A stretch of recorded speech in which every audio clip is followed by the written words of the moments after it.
कांग्रेस या कोई दल क्या कह रहा है, इंडिया गठबंधन,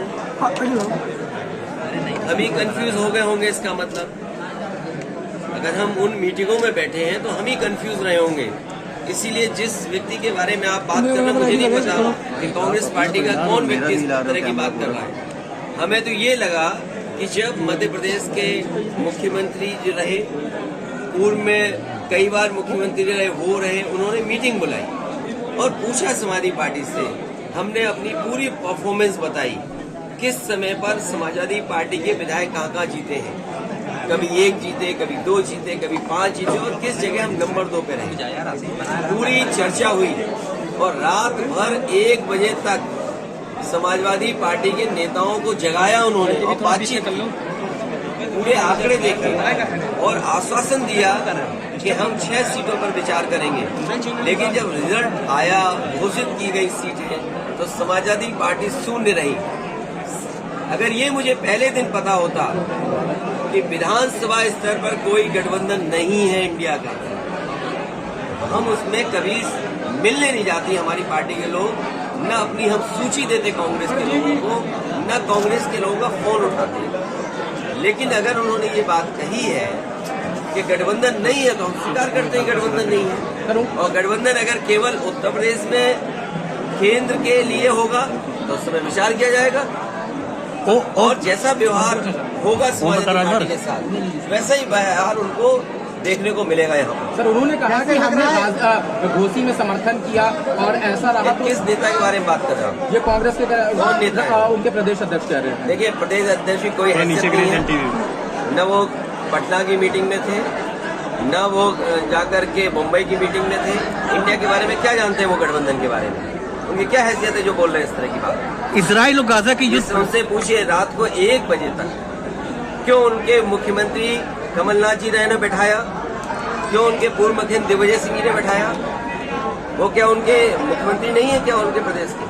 अगर वो मुख्यमंत्री नहीं थे तो इस तरह की भाषा नहीं बोलनी चाहिए उनको। और इसका मतलब ये हुआ कि आप दूसरे दलों को बेवकूफ बना रहे हैं आप बैठा कर। मायावती जी ने कहा है कि इजराइल और गाजा युद्ध से सबकी अर्थव्यवस्था पे बीजेपी से मिले हुए लोग हैं, ये कांग्रेस के लोग बीजेपी से मिले हुए लोग हैं। तो आगे की अभी क्या रणनीति? ये जो बीजेपी से मिले हुए, देखिए अगर मुझे पता होता कि गठबंधन प्रदेश स्तर पे नहीं है तो मैं समाजवादी पार्टी के नेताओं को दिग्विजय सिंह जी के पास नहीं भेजता। अगर मुझे ये पता होता कि समाजवादी पार्टी को प्रदेश स्तर पे गठबंधन नहीं कर रहे हैं, मैं कमलनाथ जी के पास अपनी पार्टी के लोगों को नहीं भेजता। और मुझे ये भरोसा होता कि कांग्रेस पार्टी के लोग धोखा देंगे तो मैं उनकी बात पर भरोसा नहीं करता। मुझे बताया गया कि 6 सीटों पर आपके लिए सोचा गया है, विचार किया गया है और उस पर तय करेंगे। सिटिंग एमएलए की जगह आप सीट दे दोगे आप और उम्मीद करोगे कि मैं आपके बारे में सच बोलूं और जो बात बोलनी है उनको।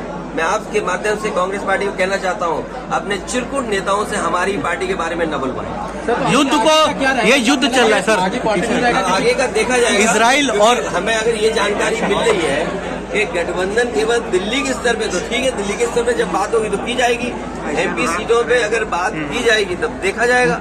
अगर मुझे ये पता होता कि प्रदेश स्तर पे लीड मत कीजिएगा, बिल्कुल वो नहीं है, हमने स्वीकार कर लिया, इसीलिए हमने अपने पार्टी के टिकट घोषित कर दिए। इसमें क्या गलत किया है? इसलिए मैं कह रहा हूँ कि आप लोग भी ऐसे छोटे नेता जो कांग्रेस के हैं, और मैं कांग्रेस पार्टी के बड़े नेताओं से यही अपील करूंगा, निवेदन करूंगा कि अपने छोटे नेताओं से इस तरह के स्टेटमेंट मत दिलवाइए। मायावती जी ने कहा युद्ध से हमारे सभी देशों के वो हालात खराब होते हैं और वॉर के पक्ष में कोई नहीं है। और प्रदेश में बड़े सवाल है धान खरीद का। अरे सीतापुर आते हैं तो सीतापुर में हमें सांड पहले दिखाई देते हैं, ये डिवाइडर में इतना सांड दिखाई देता है। अखिलेश जी शाहजहांपुर जा रहे आजम खान साहब से धान खड़ा हुआ है खेतों में, शाहजहांपुर जा रहे आजम खान साहब से मिलेंगे खेतों में। क्या धान खरीदने का अभी तक इंतजाम किया है? क्या धान खरीदने की कोई तैयारी की है? आप बताइए, सीतापुर में अगर एक भी धान केंद्र किसानों को खरीद रहा हो धान तो बताएं हमें आप।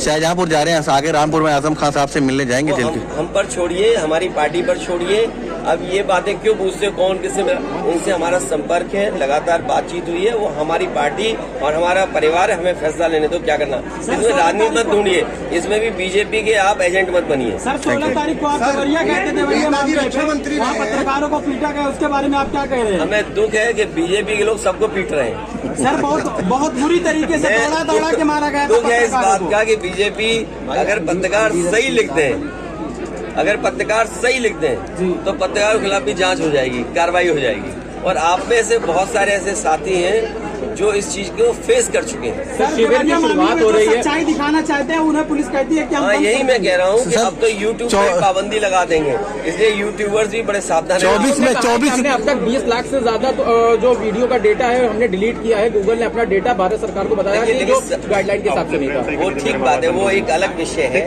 समय आने पर आर्टिफिशियल इंटेलिजेंस, जिन पे पैसे संसाधन हैं, जो टेक्नोलॉजी को इस्तेमाल कर सकते हैं, वो अच्छाई और बुराई दोनों के लिए इस्तेमाल करेंगे। सोशल मीडिया एक्टिविस्ट का कहना यह है कि जो चीजें क्रिटिसिज्म हो रहा है उसको खाली शैडो बैन किया जा रहा है। तो क्या लगता है गवर्नमेंट अब इसको भी एज अ टूल यूज कर रही है?